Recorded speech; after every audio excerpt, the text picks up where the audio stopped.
तर चला मंडळी, तर चला आज आमच्या इथे काय आणलेलं आहे ते तुम्हाला मी दाखवते. तर आज मस्तपैकी आमच्या इथे मॅट आणलेला आहे. तर आमच्या हॉलमध्ये मॅट नव्हतं, मग त्याच्यामुळे आम्ही म्हणजे की ठेवायला ते टेबल होतं, टी टेबल असतं ते, पण त्याच्याबरोबर मॅट असलं तर खूपच छान दिसतं. आणि आमचा हॉल खूपच मोठा आहे, मग त्याच्यामुळे आम्ही मॅट मागवलं होतं. आणि आमच्या इथे जे सोफे आहेत ते ग्रे कलरचे आहेत, मग त्याच्यामुळे मॅट पण आम्ही म्हणजे त्याच्यानुसारच घेतलेला होता. आणि मॅट एवढा छान होता, एकदम मुलायम मुलायम होता. आणि त्याच्यावरती मस्तपैकी गोलू आमचा खेळत होता. आणि त्यांच्या पप्पानी आतरलं होतं. आणि त्याच्याबरोबर आमच्यासाठी आज खायला काय आणलेलं आहे ते तुम्हाला मी दाखवते. तर गोलूंसाठी कपकेक आणलेले आहेत ते. आणि त्याच्याबरोबर घेवर खायचं होतं आम्हाला, तर आम्ही भाऊला सांगितलं होतं की येताना घेवर घेऊन ये.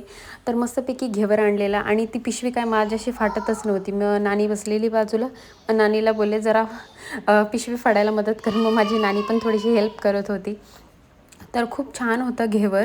आणि त्याच्यावरती मस्तपैकी ते सिल्वर पेपर असं टाकून दिलेलं. आणि खाऊन आम्ही बघितलं, खूपच टेस्टी होतं. आणि नानीसाठी नारळ पाणी आणलेलं. तर या मंडळी तुम्ही पण खायला.